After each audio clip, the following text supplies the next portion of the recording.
नमस्ते भैया बहन। आज हम लोग कक्षा 9 में एक नया चैप्टर टिश्यू के बारे में जानकारी लेंगे, पढ़ेंगे उसके बारे में। चलिए प्रारंभ करते हैं।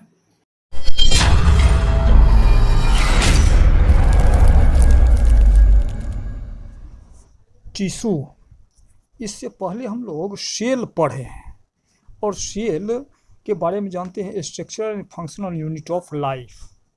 अब बहुत से ऑर्गेनिज्म जो हैं जो यूनिसेलुलर होते हैं और उसी में उनका सभी एक्टिविटी होता है। ये एग्जांपल के तौर पे अमीबा सिंगल सेल्ड है body and they perform basic life activities like digestion और मेटाबॉलिज्म और रिस्पिरेशन और एक्सक्रीशन।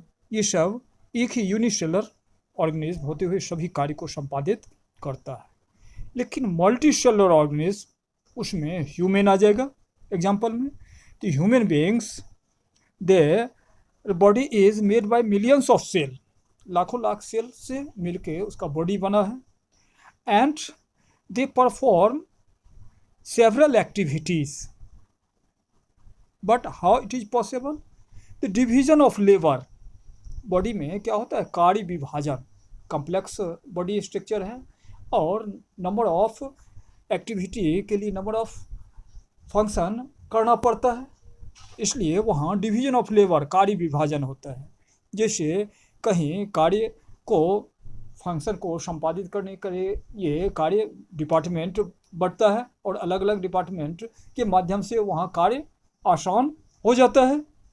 जैसे कि अपना विद्यालय की व्यवस्था में ही देखें, अलग अलग वंदना प्रमुख अलग या स्वच्छता प्रमुख अलग, कक्षा प्रमुख अलग, और उस अनुसार कार्य का संपादन सही ढंग से हो पाता है। उसी ढंग से बॉडी में भी डिवीजन ऑफ लेबर होता है and they perform specific function.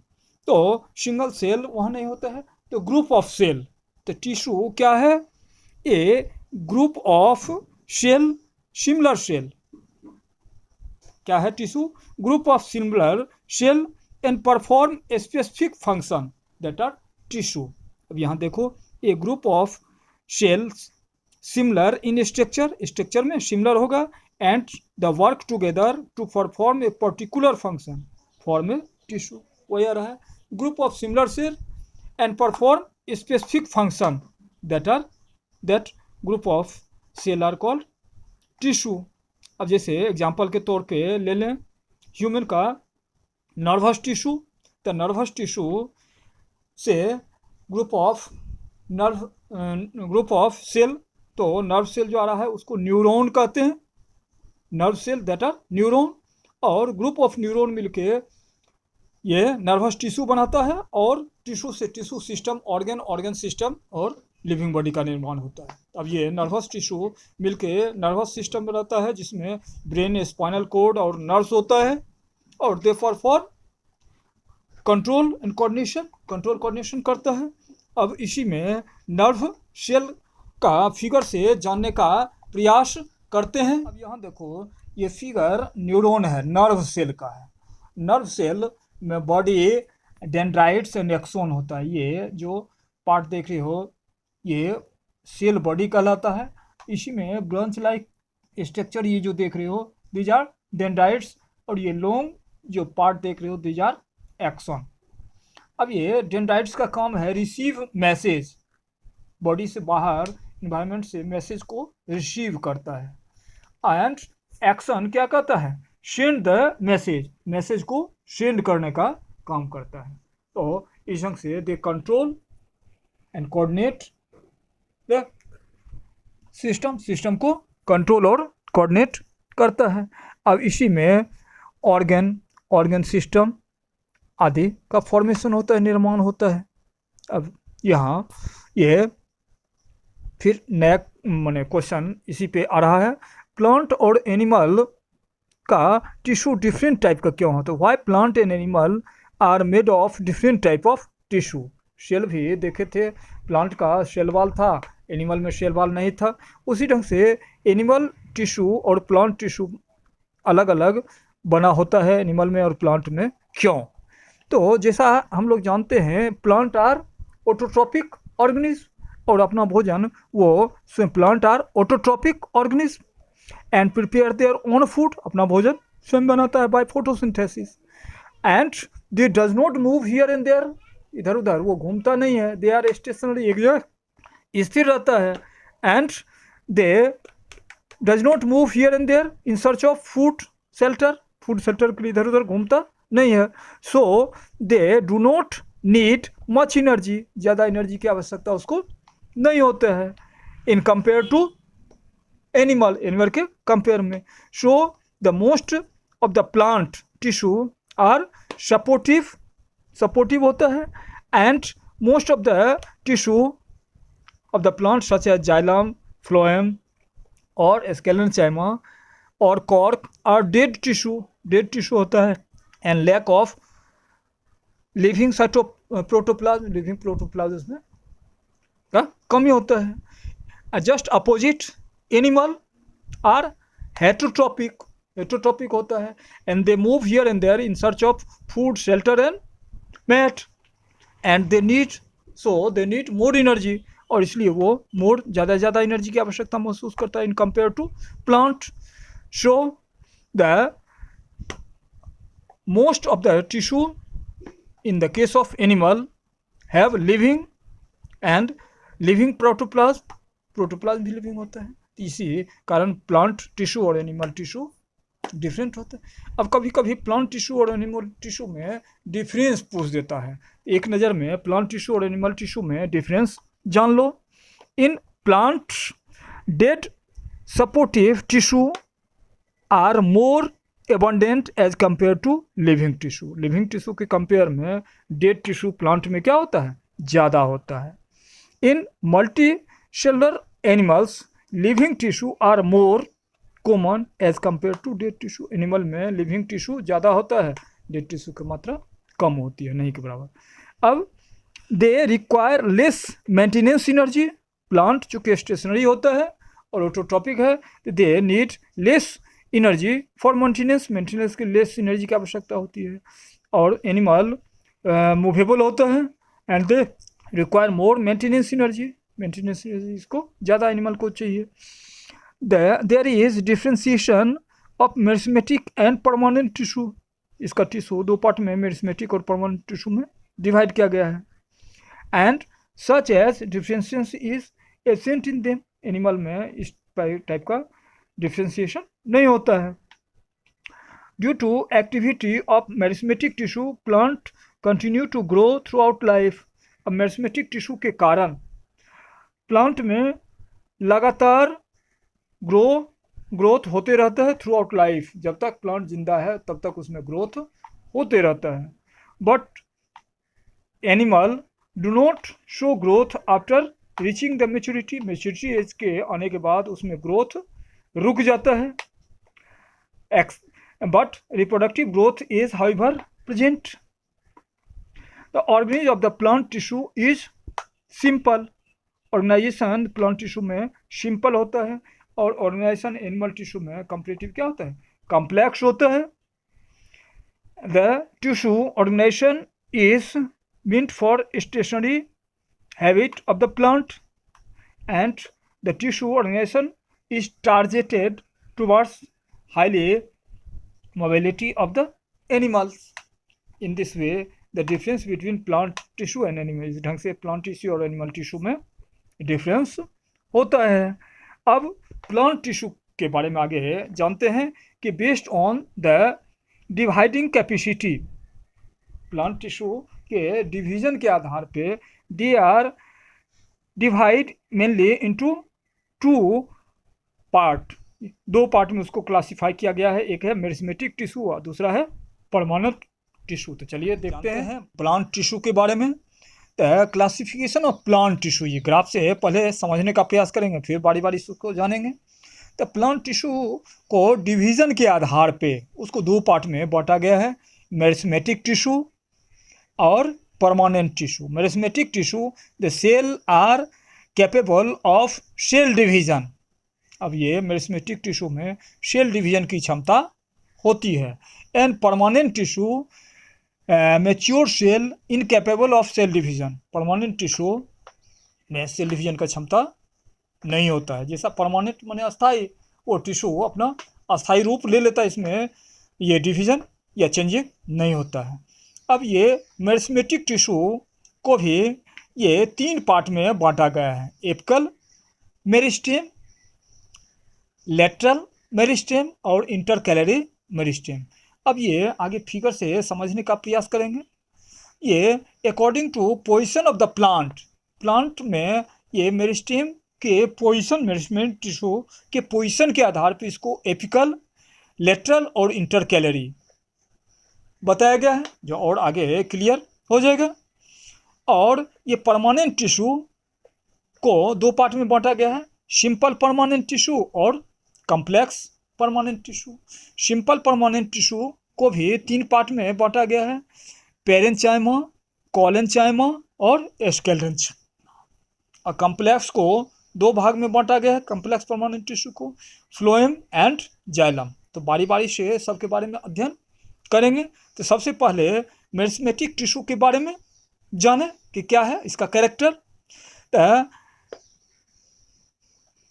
Meristematic tissue, the cell of meristematic tissue are similar in structure and have thin cellulose cell wall। Meristematic tissue में क्या स्ट्रक्चर क्या होता है, सिमिलर होता है in structure and have thin cellulose cell wall. Cell wall जो होता है वो थिन सेल्यूलोज का बना होता है। अब मेरिस्टेमेटिक टिश्यू में भी अब इसका साइज क्या होता है, हो सकता है तो स्फेरिकल में भी हो सकता है, ओवल हो सकता है, पॉलीगोनल हो सकता है और रेक्टेंगुलर इन शेप हो सकता है। यहाँ फिगर में ये देखो मेरिस्टेमेटिक टिश्यू के बारे में ही ये फिगर दे रखा, meristematic tissue seen in cross section काट के यहाँ ये इनलार्ज करके दिखाया है। Meristematic tissue are compactly arranged and do not contains any intercellular space between them। अब ये क्या कह रहा है कि मेरिस्टेमेटिक टिश्यू कंपैक्टली अरेंज, यानी बीच में गैपिंग, एक टिश्यू से दूसरे टिश्यू के बीच में गैपिंग नहीं है, कंपैक्ट पूरा पैकिंग ढंग का रह रहा है। And do not intercellular space, इसके बीच स्पेस नहीं है। Each meristematic cell contains dense and abundant cytoplasm and single large nucleus। प्रत्येक मेरिस्टेमेटिक सेल में ये dense and abundant cytoplasm, lot of cytoplasm रहता है और एक लार्ज न्यूक्लियस होता है। ये lot of cytoplasm and large nucleus देख रहे हो होता है। And the meristematic cell contains few vacuole और नो वैक्यूल, इसमें छोटा वैक्यूल हो सकता है या वैक्यूल एब्सेंट भी हो सकती है। तो on the whole these are the character of meristematic tissue. अब ये मेरिस्टेमेटिक टिश्यू अकॉर्डिंग टू, जैसा पहले बताए हैं, ये meristematic tissue according to the position in the plant में पोजीशन के आधार पे एपिकल, लेटरल और इंटरकैलरी होता है, जो कि प्लांट में आगे फिगर में दिखाने का प्रयास करेंगे। अब ये ऑकरेंस पाया कहाँ जाता है प्लांट में, तो meristematic tissue are found in the growing tip. Growing tip क्या हुआ कि प्लांट को हम लोग जानते हैं रूट पार्ट और shoot part.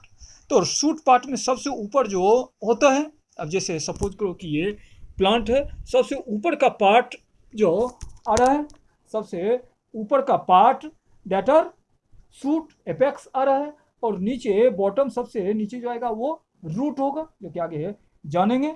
These are the shoot. अब ये वही कर रहा है, meristematic tissue are growth tissue and found in the growing region of the plant, और according to position they are apical, lateral and intercalary.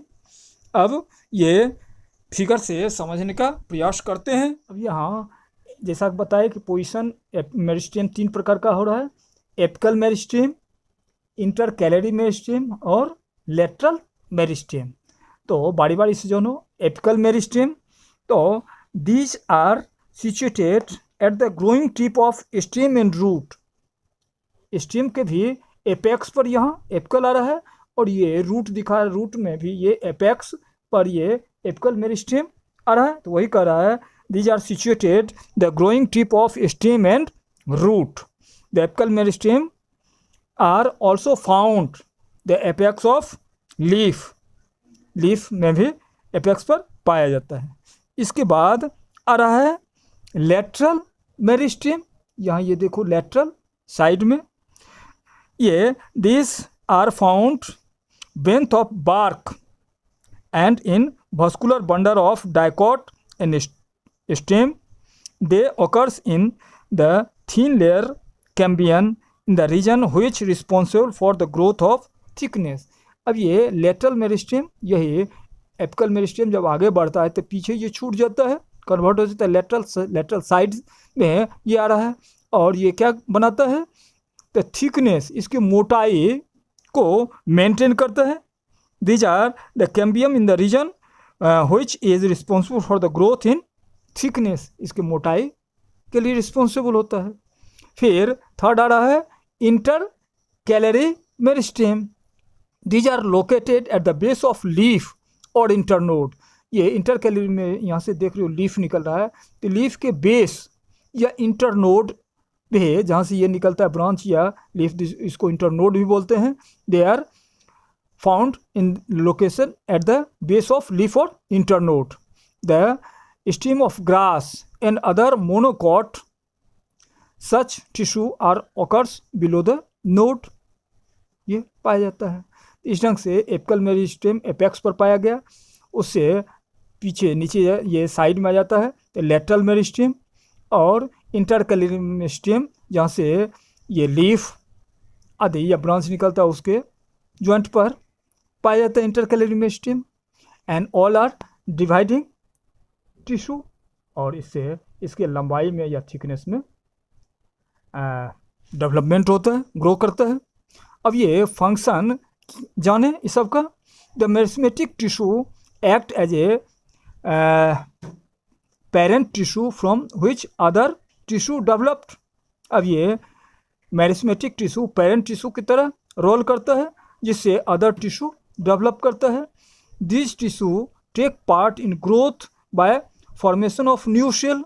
ये tissue meristematic tissue growth में involve होता है और न्यू सेल का फॉर्मेशन होता है। With the help of meristem plant continue to produce new leaves, branch of stem, root, flower, fruit and root hair. अब ये मेरिस्मेटिक टिश्यू हेल्प करता है प्लांट के किस किस पार्ट के ग्रोथ में, तो the production of new leaf, जैसा कि पता है ना यहाँ से लीफ निकलता है, ये नोड पे इंटरकैलरी मेरिस्टेम है, तो for production of new leaf, branch of stem, root, flower, fruit, root hair, इस सब के डेवलपमेंट में मेरिस्मेटिक टिश्यू काम करता है। The place of injury in plant the held up by the forming of new cell by meristem. अब plant में कहीं इंज्योर हो गया यानी टूट फूट जाता है, तो वहाँ भी रिपेयर करने में ये मेरिस्मेटिक टिश्यू ही काम करता है। द प्लांट शूट लॉक्ड और bent by wind and made to grow upright by activity of intercalary meristem. अब हवा आदि के झोंकों से यदि वो झुक रहा है, बेंड हो रहा है, तो वहाँ इंटरकैलरी मेरिस्टेम की सहायता से वो अपरूट राइट में वो डेवलप करता है। अब फंक्शन जाने एपिकल मेरिस्टेम या लेटरल मेरिस्टेम या इंटरकैलरी मेरिस्टेम के बारे में। तो एपिकल मेरिस्टेम क्या है? It bring about the elongation of the root and stem. Apical meristem के कारण रूट और स्टेम के लंबाई में वृद्धि होता है, और इसी कारण इसको प्राइमरी ग्रोथ कहा जा रहा है। At the result the increase in the height of the plant which is called primary growth. फिर सेकेंडरी ग्रोथ में ये लेटरल मेरिस्टेम आ जाएगा थिकनेस में। It cause the organs stem और root increase the diameter and drift. इसके thickness में diameter बढ़ेगा तो इसका थिकनेस मोटाई बढ़ेगा। This is called secondary growth. और थर्ड में आ रहा है intercalary. It produce increase the length of an organ such as leaf and internode. इस ढंग से these are the function, structure and function of the meristematic tissue. अब ये मेरिस्टेमेटिक टिश्यू जैसे कि बताए apex of apical part of the stem और root, इसको एक्टिविटी के द्वारा भी करके हम लोग देख सकते हैं। अभी फिगर के माध्यम से समझने का प्रयास करें, विद्यालय खुलने पर इसको एक्टिविटी करके भी देख सकते हैं। अब इसके लिए 2 गिलास लेते हैं, जार लेते हैं, उसमें पानी भर देते हैं। अब यहाँ एक ही दिखाया गया है, 2 जार लेंगे। अब एक दोनों को पानी से भर देंगे और 2 सेम साइज का ओनियन लेंगे विथ रूट उसमें रूट हेयर लगा रहे। एक का रूट हेयर को काट देंगे और दूसरे का रूट हेयर लगा रहने देंगे। उसके बाद दोनों को, जैसा कि यहाँ देख रहे हो, ये जार के ऊपर ओनियन को रखे हैं, root hair are immerse in water में डूबा हुआ है। दूसरा जो रहेगा उसमें रूट हेयर नहीं रहेगा, ये जार रहेगा, उसमें पानी रहेगा, वैसे ही ओनियन रखा रहेगा। And observe the growth of the root hair day by day. अब यहाँ ये टेबल में फर्स्ट डे में जार 1 में रूट का क्या पोजीशन आ रहा है लेंथ का, दूसरा दिन क्या आ रहा है, तीसरा दिन, चौथा दिन, 5वां दिन, इसके लेंथ को स्केल की सहायता से माप करके देखेंगे। जार बी यहाँ नहीं दिखाया गया, जार बी में ओनियन है लेकिन रूट हेयर कटा हुआ है, तो रूट हेयर कटा हुआ है यानी यहाँ ये जो आ रहा है यहाँ से काट देंगे तो root hair apical meristem cut के निकल गया तो वहाँ ग्रोइंग ट्रिप जो होता है लेंथ में जो बढ़ता है वो ग्रोथ नहीं विजिबल होगा। और ये first day, second day, third day, fourth day, fifth day B में कोई ग्रोथ विजिबल नहीं होगा। ये क्या शो करता है? This show that the root of the jar A longer since they have dividing cell at the root tip। और ये शो कर रहा है कि ये रूट टिप पर डिवाइडिंग से एपिकल मेरिस्टेम है और डिवाइड करके उसके लेंथ में वृद्धि होता है। And be there will be no growth of root में ग्रोथ नहीं होता है, पहले ही काट दिए हैं। Since the lack of division cell the cut root stop growing since there is no dividing that tissue, उस टिश्यू में कोई ग्रोइंग नहीं होता है। इस ढंग से ये एक्टिविटी शो करता है कि लंबाई में जो वृद्धि होता है एपेक्स स्टेम में या रूट में जो होता है वो होता है। नेक्स्ट दिन हम लोग परमानेंट प्लांट का परमानेंट टिश्यू के बारे में जानकारी लिए। आज के लिए इतना ही, धन्यवाद।